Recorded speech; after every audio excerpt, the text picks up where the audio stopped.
നമസ്കാരം, ഞാൻ doctor Ramseena, doctor Basil's homeo hospital, Pandikkad, Malappuram ജില്ല. അലർജി കൊണ്ട് ബുദ്ധിമുട്ടുന്ന ഒരുപാട് പേഷ്യൻസ് ചോദിക്കാറുണ്ട്, ഡോക്ടർ ഇത് ട്രീറ്റ്മെൻറ്റ് ചെയ്താൽ പൂർണ്ണമായിട്ട് മാറ്റാൻ കഴിയുമോ? ഇതൊന്ന് മാറിക്കഴിഞ്ഞാൽ വീണ്ടും വരാതിരിക്കാൻ എന്തൊക്കെ കാര്യങ്ങളാണ് ശ്രദ്ധിക്കേണ്ടത്? വീട്ടിൽ നിന്ന് ചെയ്യാവുന്ന ടിപ്സുകൾ എന്തെങ്കിലും ഉണ്ടോ? എനിക്കുള്ളത് അലർജി തന്നെയാണോ അതോ വേറെ എന്തെങ്കിലും അസുഖത്തിൻ്റെ ലക്ഷണമാണോ എന്ന് എങ്ങനെ മനസ്സിലാക്കാം? ഇങ്ങനെ ഒരുപാട് ചോദ്യങ്ങൾ പേഷ്യൻസ് ചോദിക്കാറുണ്ട്. എന്താണ് അലർജി? ഇതെങ്ങനെയാണ് ഉണ്ടാവുന്നത് എന്ന് നമുക്ക് നോക്കാം.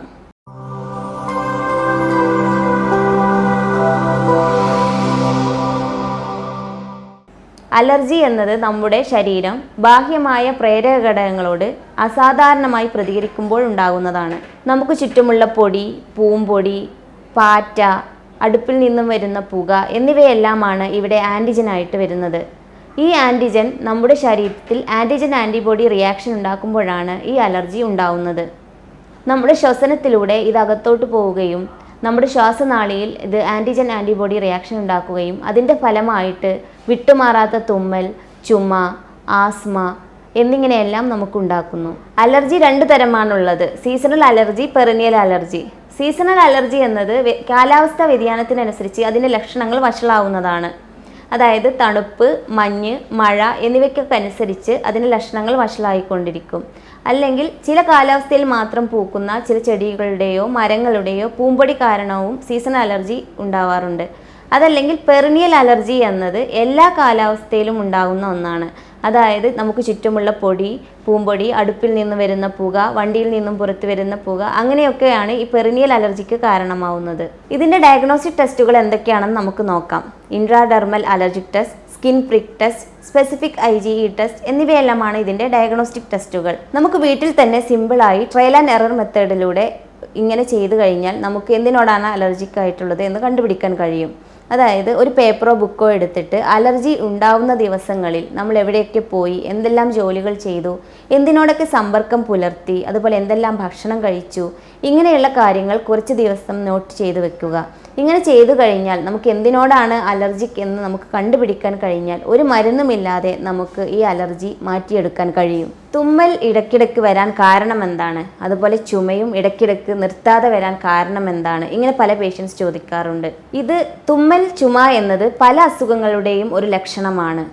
എന്നാൽ പലപ്പോഴും ഈ തുമ്മൽ, ചുമ എന്നുള്ളത് നമ്മുടെ ബോഡിയുടെ സെൽഫ് പ്രൊട്ടക്ഷന് വേണ്ടിയിട്ടുള്ളതായിരിക്കും. പക്ഷേ അതിൻ്റെ കൂടെ തൊണ്ടവേദന, പനി, നമ്മുടെ ദൈനംദിന ജീവിതത്തെ ബുദ്ധിമുട്ടിക്കുന്ന തരത്തിൽ അത് വരികയാണെങ്കിൽ ഒരു ഡോക്ടറെ കാണേണ്ടത് നിർബന്ധമാണ്. ഇങ്ങനെയുള്ള തുമ്മലിന് കാരണം നമുക്ക് ചുറ്റുമുള്ള പൊടിയാവാം, അതുപോലെ വണ്ടിയിൽ നിന്ന് വരുന്ന പുകയാവാം, അടുപ്പിൽ നിന്ന് വരുന്ന പുകയാവാം, പൂമ്പൊടിയാവാം. ഇതെല്ലാം കാരണമാണ് അലർജി ആയിട്ടുള്ള തുമ്മൽ ഉണ്ടാവുന്നത്. ചില സമയത്ത് ചുമച്ച് ശ്വാസം കിട്ടാതെ പോകുന്ന അവസ്ഥ ഉണ്ടാവാറുണ്ട്. ഇതെങ്ങനെ നമുക്ക് കൺട്രോൾ ചെയ്യാമെന്ന് നോക്കാം.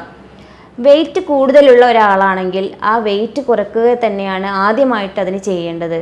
പക്ഷേ നമുക്ക് പെട്ടെന്ന് ചെയ്യാവുന്ന ഒരു കാര്യം എന്താണെന്ന് വെച്ചാൽ നമ്മുടെ വയറിലെ പേശികൾ ഉപയോഗിച്ച് ആഴത്തിൽ ശ്വസിക്കുക എന്നുള്ളതാണ്. അതെങ്ങനെയാണെന്ന് നോക്കാം.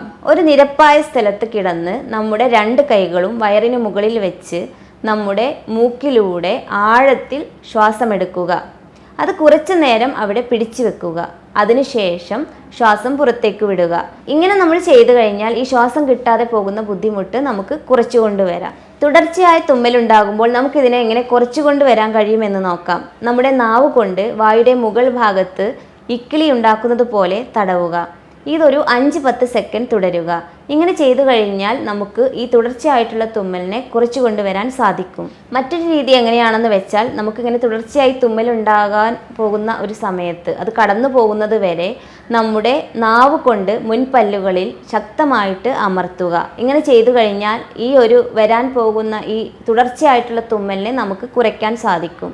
അതുപോലെ സിമ്പിളായിട്ട് ചെയ്യാവുന്ന ഒരു കാര്യമാണ് മൂക്കിൽ ഇടയ്ക്കിടയ്ക്ക് പ്രസ് ചെയ്ത് നമ്മുടെ തല ഇങ്ങനെ മുകളിലോട്ട് പൊക്കി വീണ്ടും മൂക്ക് ഇങ്ങനെ പ്രസ് ചെയ്ത് വീണ്ടും തല മുകളിലോട്ട് പൊക്കി ഇങ്ങനെ ചെയ്തു കഴിഞ്ഞാൽ നമുക്ക് മൂക്കടപ്പുണ്ടെങ്കിൽ ആ ബ്ലോക്ക് മാറാനും അതുപോലെ ഇങ്ങനെ വരുന്ന തുമ്മാനുള്ള ടെൻഡൻസി അത് കുറയ്ക്കാനും ഇത് സാധിക്കും. അതുപോലെ മൂക്കിന് താഴെ നമ്മൾ അമർത്തി കൊടുത്തു കഴിഞ്ഞാലും ഇങ്ങനെ തുമ്മാനുള്ള ഈ ഒരു ടെൻഡൻസിയെ നമുക്ക് ഇല്ലാതാക്കാൻ കഴിയുന്നതാണ്.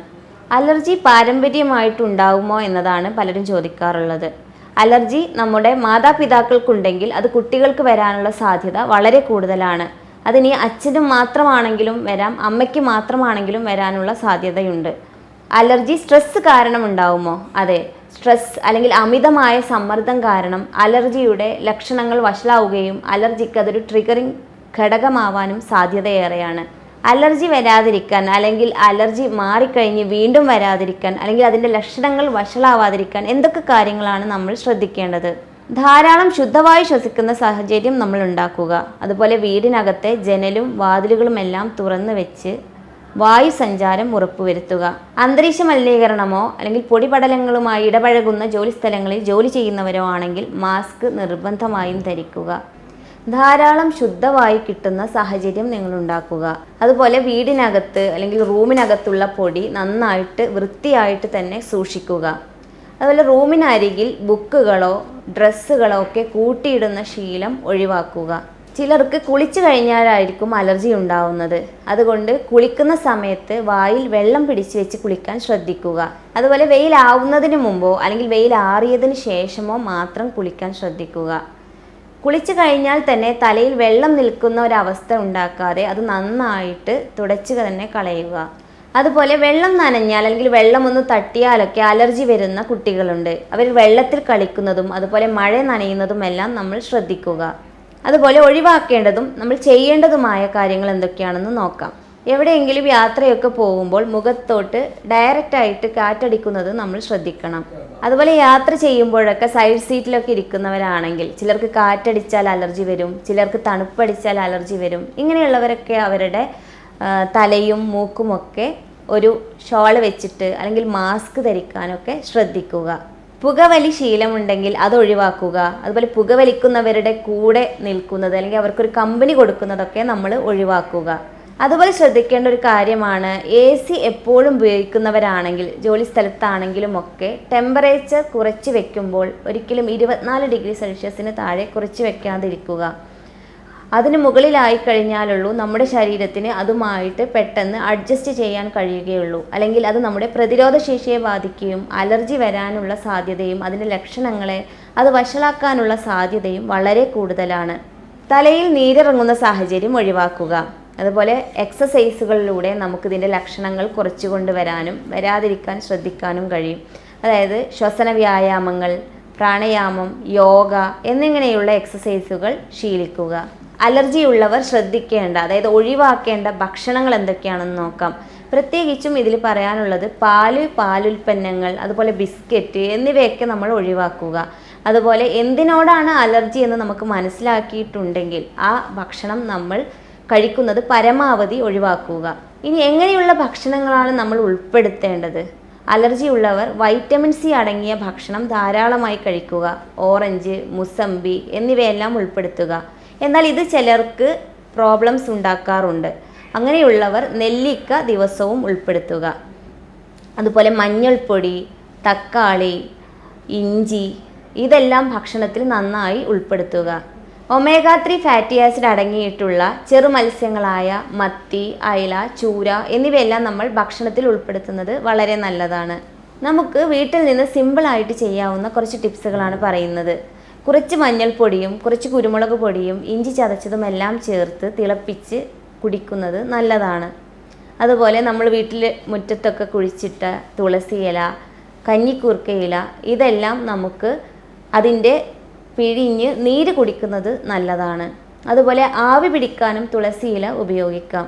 മഞ്ഞൾ, ചുക്ക്, കുറച്ച് കുരുമുളക് പൊടി, അതിൻ്റെ കൂടെ കുറച്ച് കരിഞ്ജീരകവും ഒക്കെ തേനിൽ ചാലിച്ച് നമ്മൾ കഴിക്കുകയാണെങ്കിൽ നമുക്ക് ഈ തുടർച്ചയായി വരുന്ന തുമ്മൽ, അതുപോലെ തുടർച്ചയായി വരുന്ന ചുമ ഇതൊക്കെ നമുക്ക് മാറ്റിയെടുക്കാൻ കഴിയും. വിട്ടുമാറാത്ത തുമ്മൽ, ചുമ, മൂക്കടപ്പ്, മൂക്കിൽ നിന്നും കുമ്പിടാൻ പോലും കഴിയാതെ നിർത്താതെ വെള്ളം പോലെ വരുന്നത്, കണ്ണിന് ചുവപ്പ് നിറം, കണ്ണിൽ നിന്നും വെള്ളം വരിക, തൊണ്ട ചൊറിച്ചിൽ, മൂക്ക് ചൊറിച്ചിൽ, അതുപോലെ ദേഹത്ത് വരുന്ന ചൊറിച്ചിൽ, അതുപോലെ ശ്വാസമെടുക്കാനുള്ള ബുദ്ധിമുട്ട്, ഇതിനെല്ലാം നമുക്ക് ഫലപ്രദമായി ചികിത്സയുണ്ട്.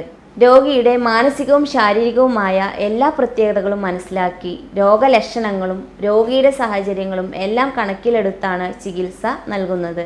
ഇതെല്ലാം മനസ്സിലാക്കിയതിന് ശേഷം യൂറോപ്യൻ നിർമ്മിത സോഫ്റ്റ്വെയറിൻ്റെ സഹായത്തോടെ ജർമ്മനിയിൽ നിന്നും ഇറക്കുമതി ചെയ്യുന്ന പ്രത്യേക പൊട്ടൻസി മരുന്നുകൾ ഉപയോഗിച്ചിട്ടാണ് ചികിത്സ നൽകുന്നത്. ഈ കാര്യങ്ങളെല്ലാം നിങ്ങൾ ശ്രദ്ധിച്ചു കഴിഞ്ഞാൽ അലർജി നമുക്ക് ഒരു പരിധിവരെ കൺട്രോൾ ചെയ്ത് കൊണ്ടുവരാൻ കഴിയുന്നതാണ്. ഇനി മറ്റൊരു ഹെൽത്ത് ടോപ്പിക്കുമായി വീണ്ടും കാണാം. Doctor Ramseena, doctor Basil homeo hospital, Pandikkad, Malappuram ജില്ല.